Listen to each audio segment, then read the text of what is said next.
Okay, this is my testimony from the occult to Christ. So I'm just gonna hop right into it. It started a day like any other day, and I was scrolling on the YouTube and I came across this video.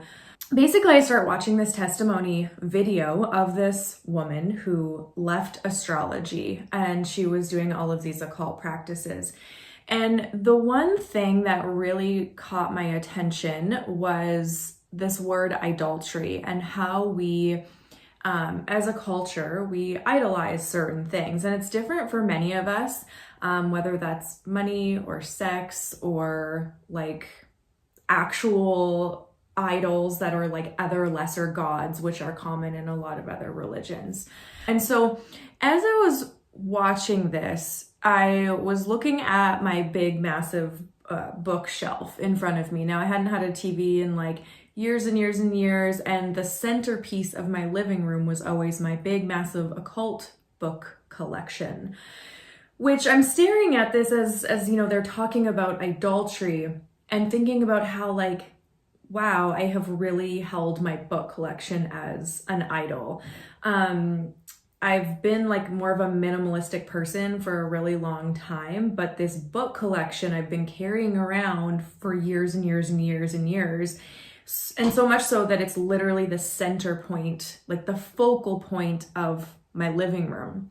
And though there were some Christian books on that bookshelf, the majority was occult reference books on like witchcraft, astrology, psychic development, Rosicrucianism, which was like a topic that I got really interested in, which was kind of like the doorway into a lot of this when I was like 18, 19 years old. I would collect those books that were from like the early 1900s. And so all that to say, I was staring at this book collection and like my desk, my little writing area was right beside that. And as a writer, and I tend to have a bit more of like an experimental, I guess, approach to life. Like that's one of the things that really gets me excited of like, you know, trying these little experiments. And so I kind of was thinking like, hey, I wonder just like how much all of these books and all of this written content is influencing my writing, for better or worse, like how just all of that text is kind of like through osmosis infiltrating my inspiration and like who would I be as a writer? What new type of content could I essentially write if that wasn't in my immediate space?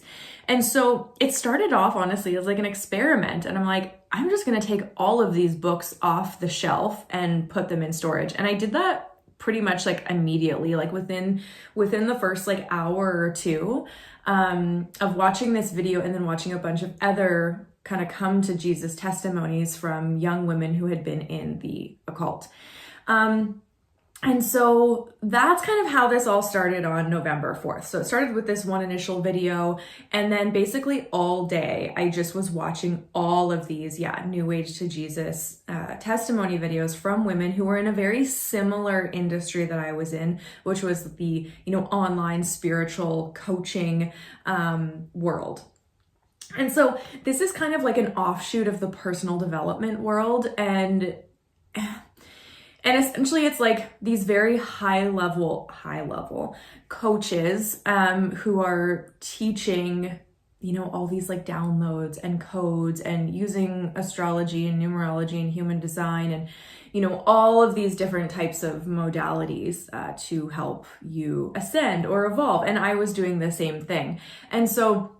And that was one of my like programs, was like ascension sessions. That was something like I really believed in. We are here to help humanity and the collective ascend and kind of break through these, limitations, kind of break through the matrix essentially. When you're really in the occult and in the new age, and people who are out of it that are like asking questions and they're trying to add up what you're saying, and a lot of people will just look at you really blankly like, I don't know what you're talking about. It's because it doesn't actually make sense. Like, you can't actually answer all of these questions. The answer is just always like, well, it's for ascension, it's for expansion, it's to help humanity, get to the next level. We're in the age of Aquarius, like all of these very esoteric sounding things. but that there's no solid foundation to it. And that's what I'm going to be, consistently getting to in this testimony, as well as any other future videos that I make, is that the New Age and the occult and the esoteric is literally just a mishmash of all of these different religions and ways of thinking that have no solid foundation.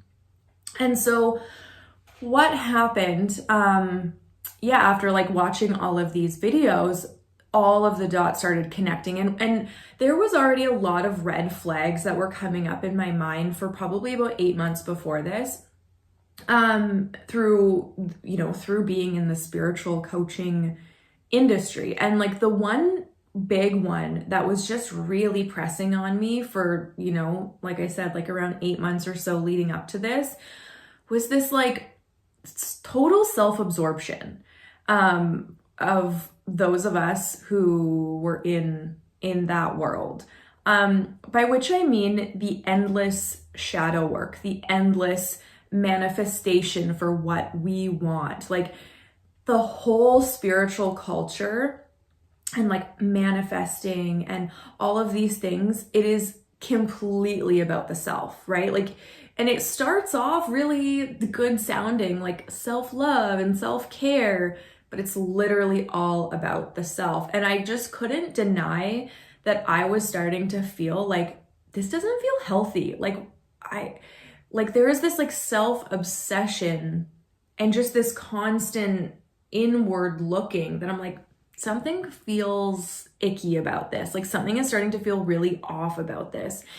And it just felt like this sort of hamster wheel that never stopped. And I could see that in all of the women that I was working with, in all of the, women that I saw gravitating toward these spiritual coaches, like the never ending readings. And again, I couldn't deny that I was doing the same thing. Like every single night, basically, I would watch like tarot videos on YouTube, and it becomes addicting. And it's kind of this thing that it's hard to get out of, because then like the algorithm, that's all you see on your YouTube feed now. So also in this industry, there is a lot of pay to play, essentially.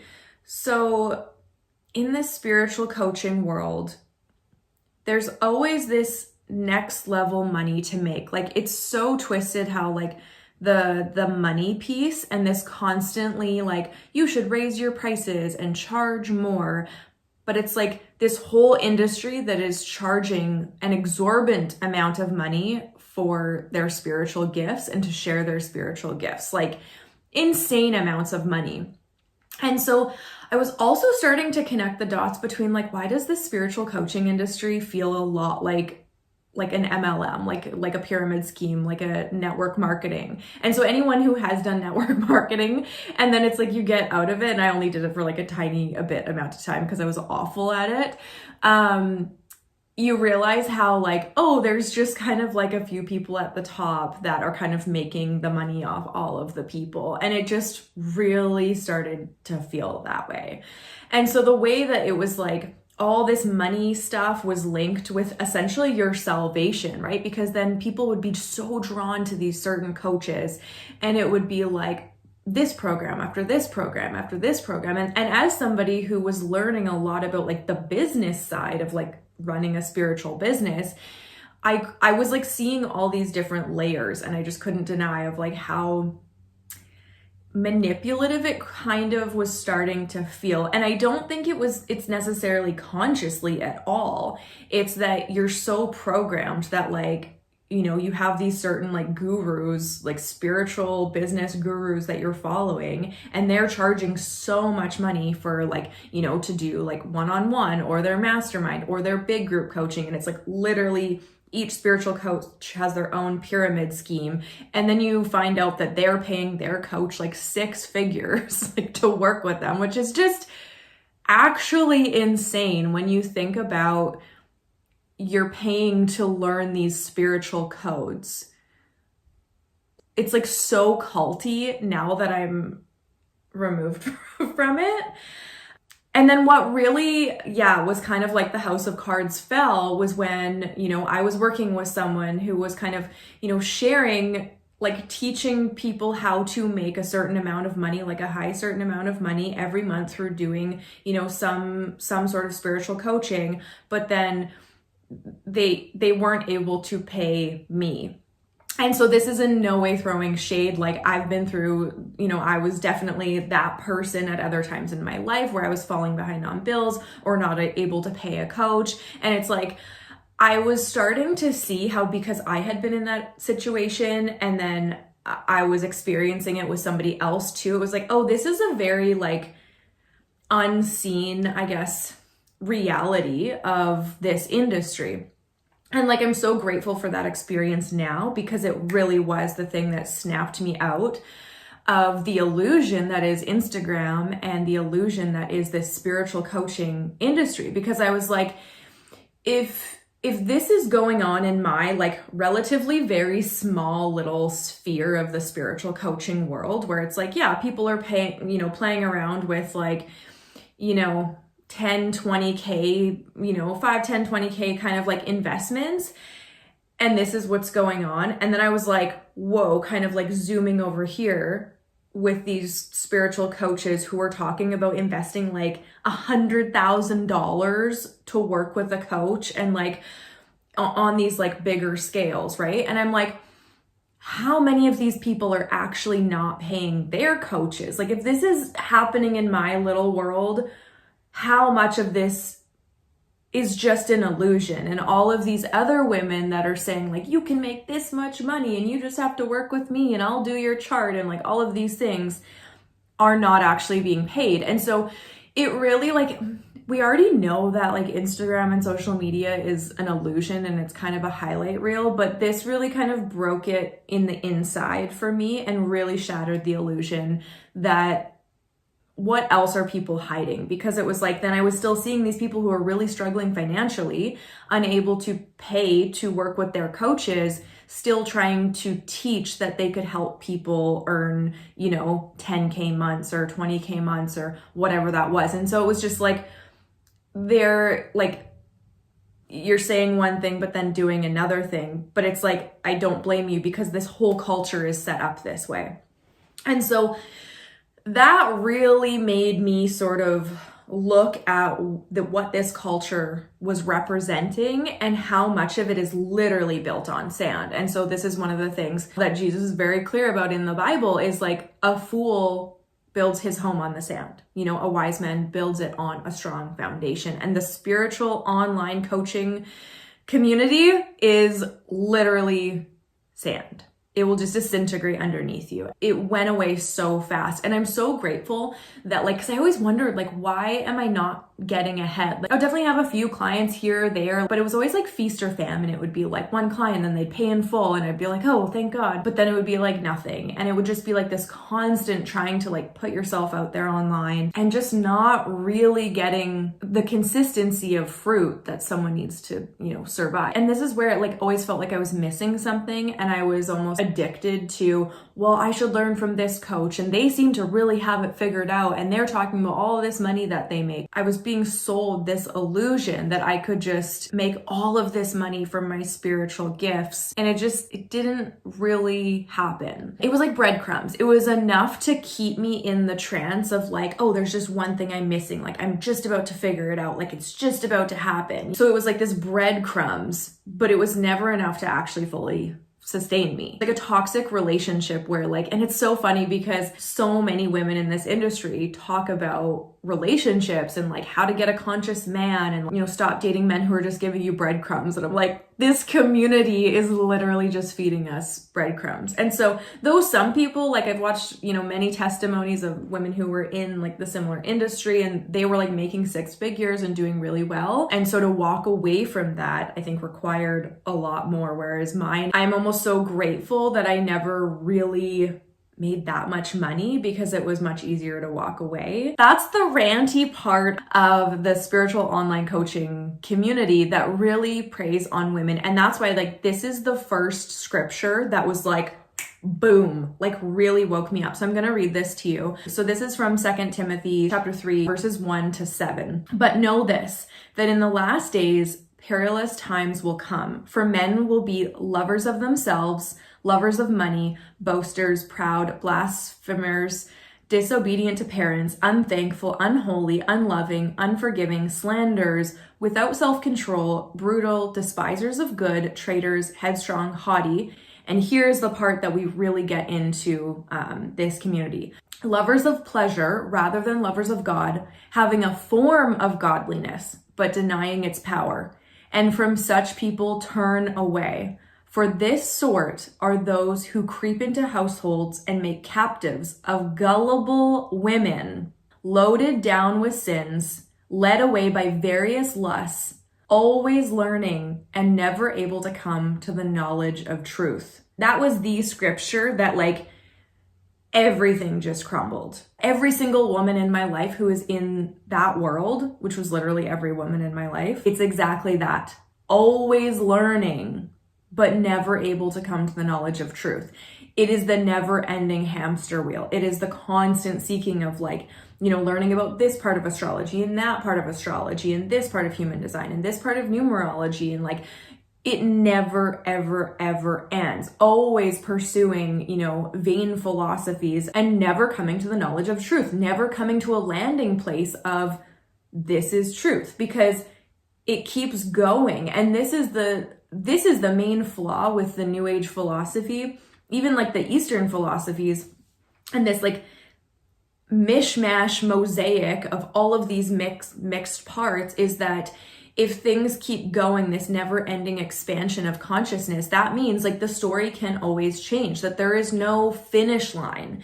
And this is also what we see with the idea of reincarnation, and how spiritually and mentally and emotionally exhausting that belief is, because there is no finish line. You just keep coming back and you keep coming back and you keep coming back. The part that I want to talk about right now is this, lovers of pleasure rather than lovers of God, having a form of godliness, but denying its power. One of the things that I was into, and a lot of these women are into, and it's not even behind closed doors, like people are publicly coaching about this. And so, and there's one specific coach that a lot of people were drawn to, and, she talks a lot about like sex magic and business. And so sex magic is essentially using your orgasmic power to manifest and get whatever you want. I was kind of starting to learn about this, I don't know, maybe 5 or 6 years ago. And this is more of like an occultist practice. And the idea is how you kind of get invited into this idea is like, well, if,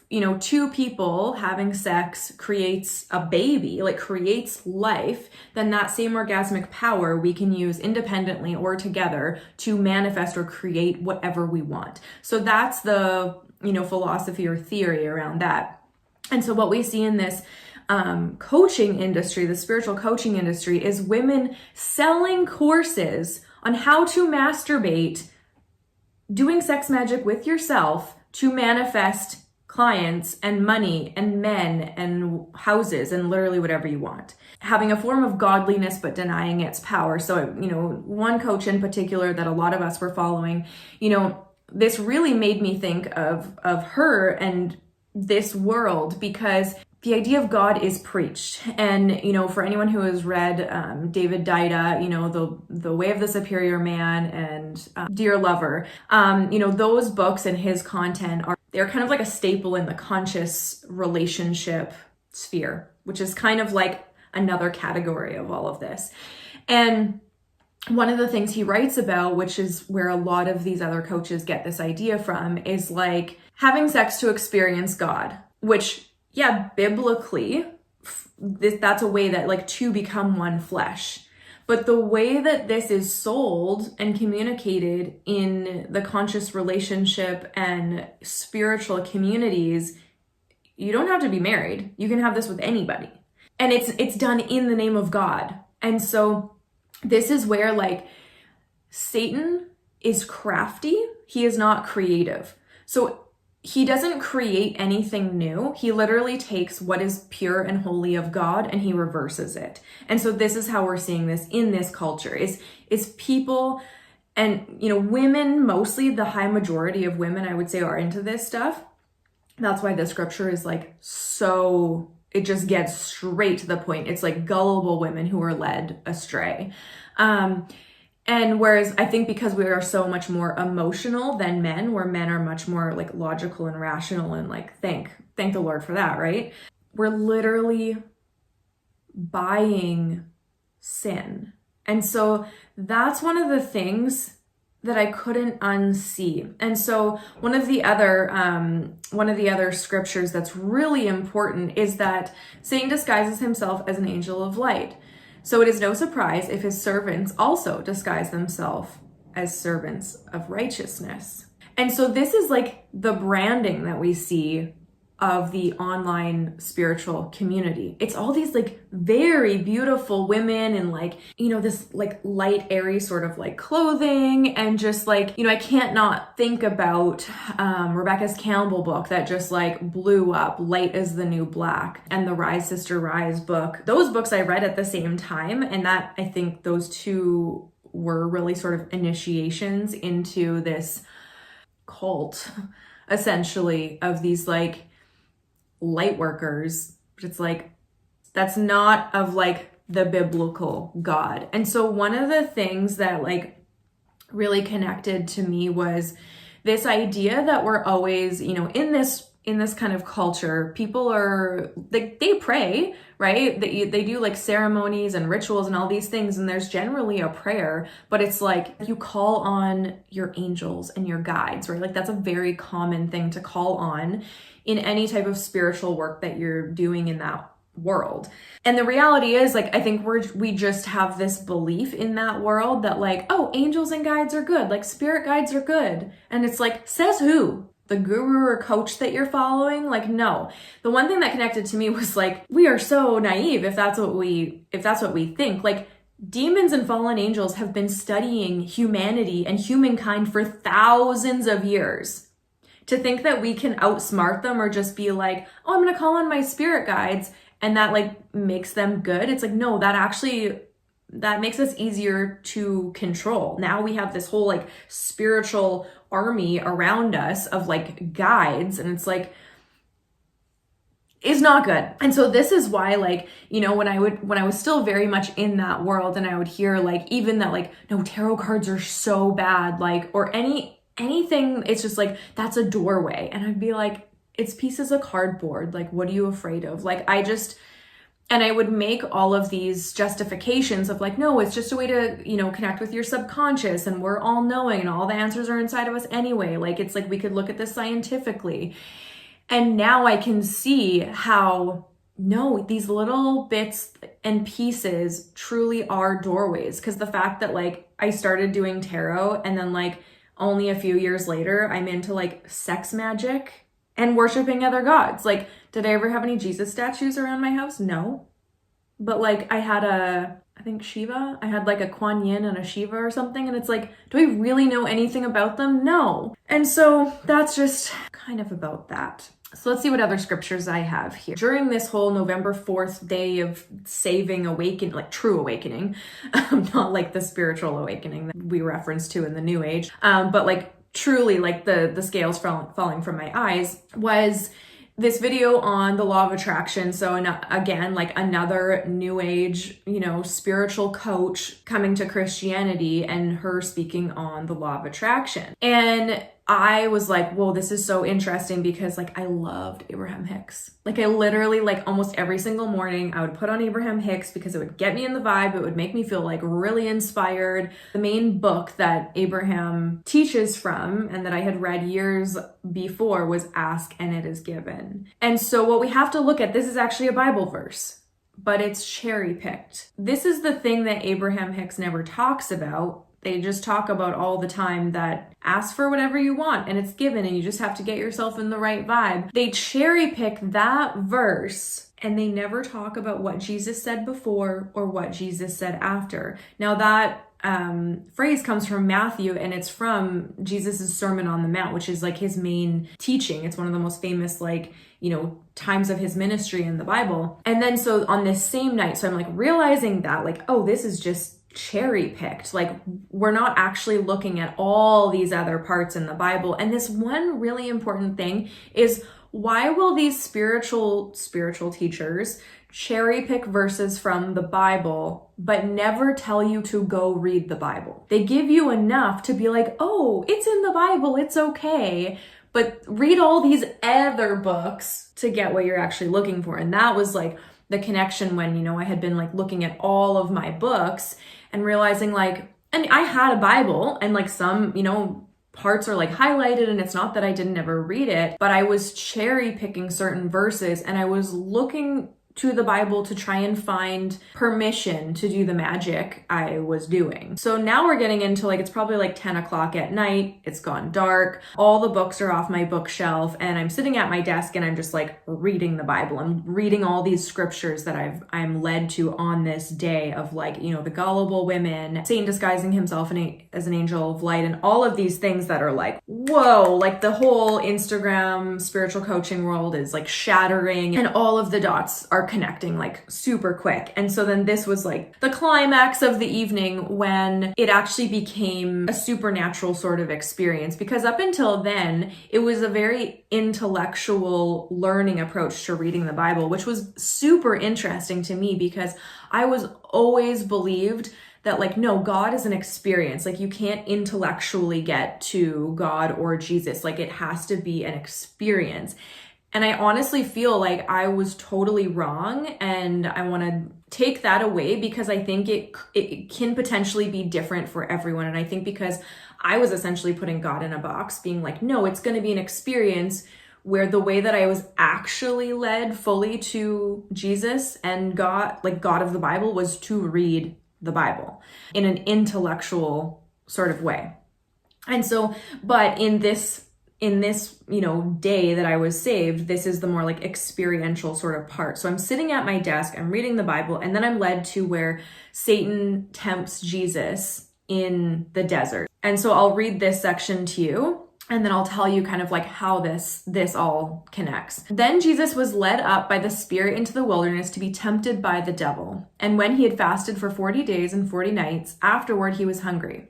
Now when the tempter came to him, he said, "If you are the Son of God, command these stones to become bread." But he answered and said, "It is written, man shall not live by bread alone, but by every word that proceeds from the mouth of God." Then the devil took him up into the holy city, set him on a pinnacle of the temple, and said to him, "If you are the Son of God, throw yourself down. For it is written, he shall give his angels charge over you, and in their hands they shall bear you up, lest you dash your foot against a stone." Jesus said to him, "It is written again, you shall not tempt the Lord your God." Again the devil took him up on an exceedingly high mountain and showed him all the kingdoms of the world and their glory. And he said to him, "All these things I will give you if you fall down and worship me." Then Jesus said to him, "Away with you, Satan, for it is written, you shall worship the Lord your God, and him only you shall serve." Then the devil left him, and behold, angels came and ministered to him. What we see here is that Satan is using scripture against Jesus. Well, trying to. He's manipulating what God actually said. And this was where I was like, whoa, this totally resonates with the law of attraction. And especially the line of like, again, the devil took him up on an exceedingly high mountain and showed him all the kingdoms of the world and their glory, and said to him, "All these things I will give you if you will fall down and worship me." And what does the law of attraction promise us? That you can have whatever you want if you bow down and worship him. So then this is the other connection where we actually kind of get into politics and left versus right a little bit, because what the law of attraction teaches and manifestation is that our feelings basically are God. Like, our feelings tell us what to do. And so we want to, like, you know, we always want to do what feels good. The thing is, like, Satan always uses truth to tempt us, right? It's like, if it wasn't appealing, if it didn't initiate some sort of truth, there would be no reason we would go down that road. And so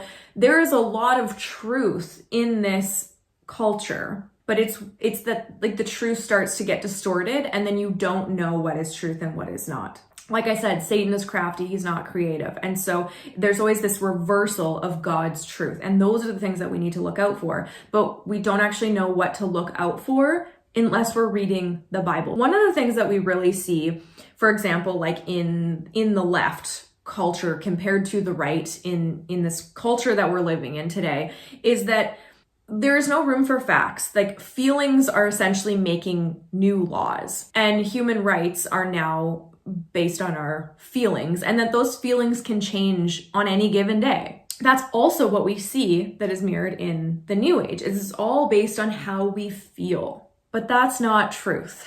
And so this whole ideology that is being pushed and taught in our culture is that, you know, there's your truth and there's my truth, and there's his truth and there's her truth, and like everyone has their own truth. No, that is called perspective. There has to be a truth, or else our whole reality is built on sand.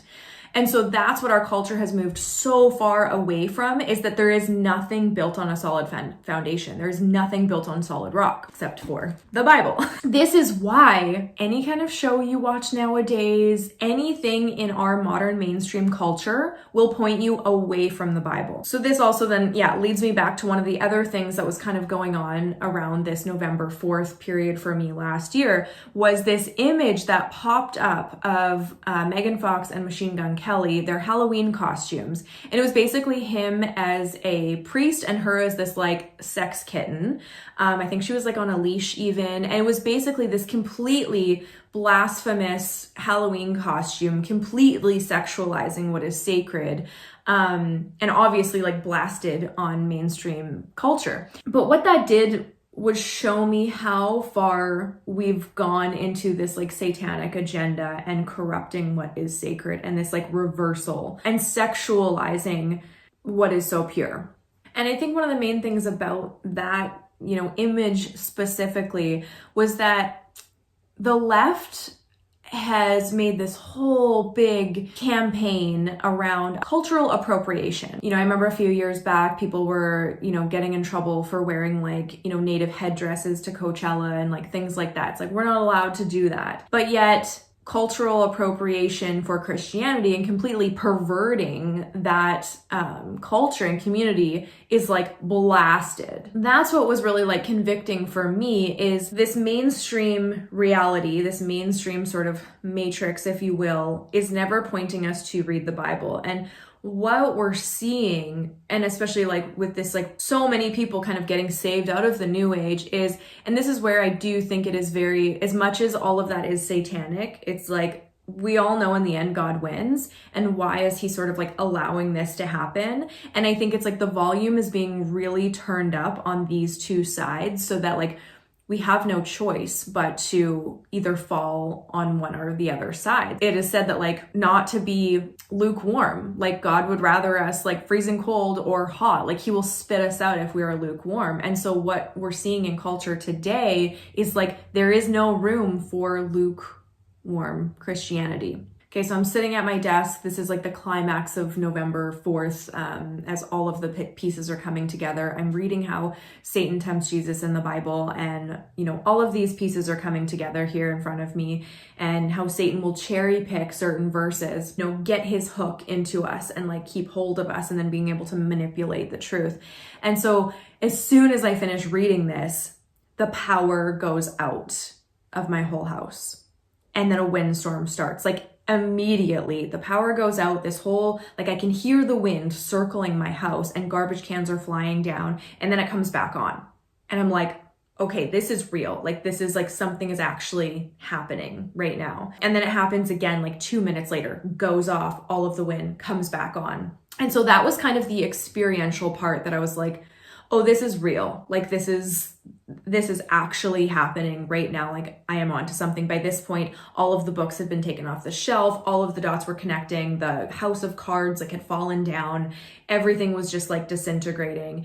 And this was the climax. That was the day, like all of the pieces came together. And then the next morning, I remember I was driving, and I was kind of on this, like, it was so wild because I was just like, whoa, like this is like a whole new life. And I was driving and I was listening to another testimony, this girl saying like, you know, Jesus just thinks thinks we're rubies. Like he just thinks we're like, we are just this, you know, the jewel of his eye type thing. And I look up and the license plate right in front of me says Ruby. It was just kind of thing after thing like that. It's like not asking for any signs, but them just showing up. And it was just so convicting listening to all these other women talk about the same life I was living, in that very sinful nature, in the occult, living in sexual sin, like just all of these things. And then what resonated with them to take them out of that. And that was like the thing that really connected for me, because it wasn't for a lack of trying. Like I'd been dating a minister for the 2 years prior to this. And it was like really like trying to figure out what was this missing piece. And honestly, what it was, he just didn't fully speak my language. So there was this language barrier between us. And so what happened when I started to listen to all these other women who were in that world speak about how they got from A to B, it just took someone who spoke my language to give me the part that I was missing. I skipped the part where the following day I got rid of all of my books, like hundreds of books, like got rid of like thousands and thousands of dollars worth of like all these books, all of my cards, all of my crystals, all of my jewelry that I had, you know, infused with like occult energy, anything esoteric, like it was gone. We tried burning as many books as we could, not realizing like burning books actually takes a really long time. I think we burned like 20 and it took like 2 to 3 hours. And then finally after that, because this was the next day, because there was like all of these like intense nightmares that happened. Once I like took the books, they were like below my bedroom in this storage room. So they were already off the shelf. And then like the second day, they were downstairs in the storage room, like underneath my bed. And there was like intense nightmares, like for like all night. And then waking up and like having my boyfriend there to, you know, like just have me say the name of Jesus over and over and over again and just like pray with me throughout the night. And because of that night, it was like, this is like the spiritual warfare that they talk about. Like this is clearly there is some demonic stuff in all of this stuff, because it does not want to leave my house. And like some of the dreams were like my house talking back to me, which was really intense because I had gotten really into communicating with like the spirit of my home and feeling like I couldn't leave my home in a sense, like move, even though I'd wanted to move for a long time. It was like something was keeping me there. And so having these like really intense dreams where the house was speaking back to me, really crazy stuff. And so after that, I realized like, oh no, this stuff has to go. Like there is some stuff that like doesn't want to leave, and it's like proving that to me, which means it has to go.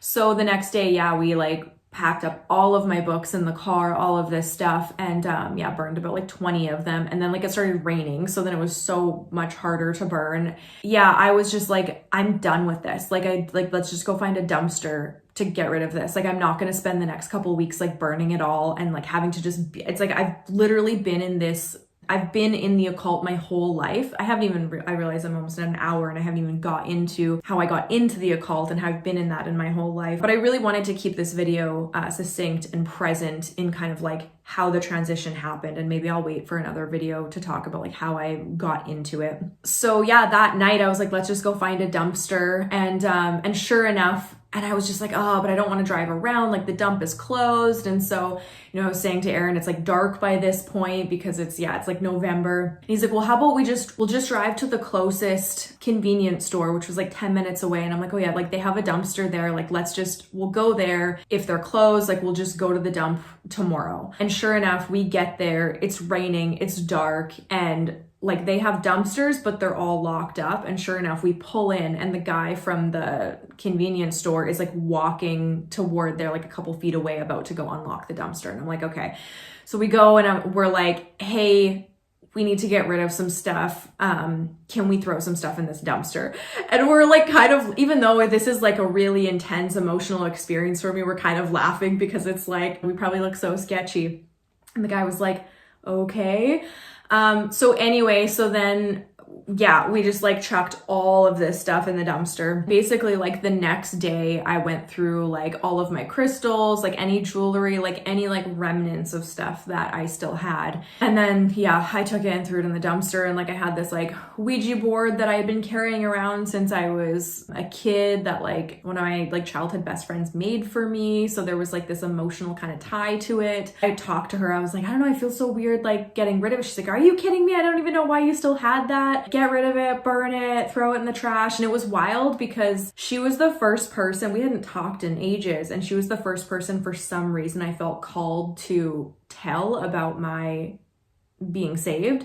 And she's like, this is so wild. Like just like within the last couple days, I heard such a clear, audible message that was like, the answers you're looking for are in the Bible. Like she had just had that shift, and then I was reaching out to her. So it's been really cool. We've been on this journey together. That was basically this whole November 4th kind of awakening, being saved experience. It was super interesting because I'm like, okay, I guess like who am I now? And now that I'm not going to like manifest what I want, like if the Bible is true, if what this says is true, like I really truly want to see what does the God of the Bible have in store for my life. And that was like so freeing and liberating, and letting go of control of all of these things. And like within less than a year, so many of my dreams have come true. I moved to a new city, like the city that I really wanted to move to for like a year leading up to that I couldn't seem to like get out of this old place, and I really wanted to move closer to the ocean. I'm a block from the ocean now. People showing up to like provide houses and places, and like friends showing up, and just like letting all of these occult practices go. And I was always like really good at like manifesting houses. Like that was kind of my superpower.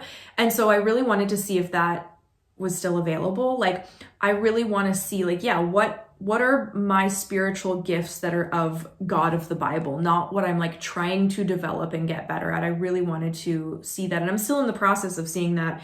And my housing gift is very much still present, which is beautiful to see. So that is, yeah, a gift from God, not something that I just like developed in the new age. Yeah, and me and Aaron started a church, a biker church, which is incredible, which has been like a dream for like probably half of my life. I remember getting a vision when I was like in my late teens, early 20s, knowing like the man I am meant to do life with, we're going to be starting a church together. We're going to be doing ministry together. We're going to be traveling together. This was well before I was ever a Christian, but I always knew my future husband, I was meant to travel and do ministry and start an alternative type of church with him. And that has come to fruition, which is like so incredible and so beautiful and so much cooler than I could have ever imagined. And it's a biker church. So it's just like so fun and so cool. And yeah, he does the sermons, and it's just like, I'm so inspired. And it's just incredible to see this community that has come into form in our local community, just to see what God is doing and bringing all of these like incredible, super cool bikers together who've never felt really comfortable at regular churches, but are very much seeking the Lord. And people like myself too, women like myself who were in the new age and have come out of it. And so it's been really cool to see how this community has evolved.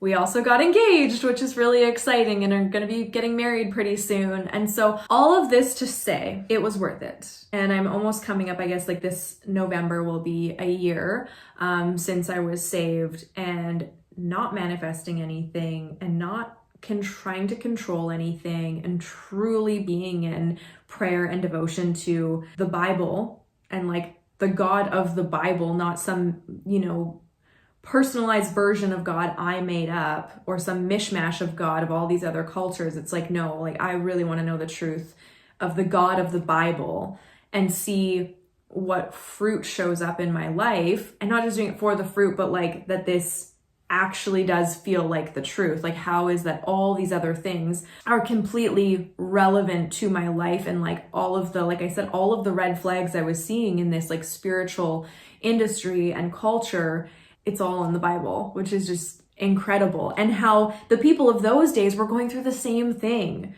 And so it just shows us that like scripture is timeless. Jesus is the same yesterday, today, and tomorrow. Like his word does not change. And so like not to trust anybody that comes in with some new doctrine, changing his wording. It's like, no, the answers we can find are in here. And I'll just leave you with this for now, because if you have an experimental kind of approach like I did, one of the things that really got to me as a truth seeker, a searcher, constantly like going down the path of like the secret knowledge and curiosity of like all these other things.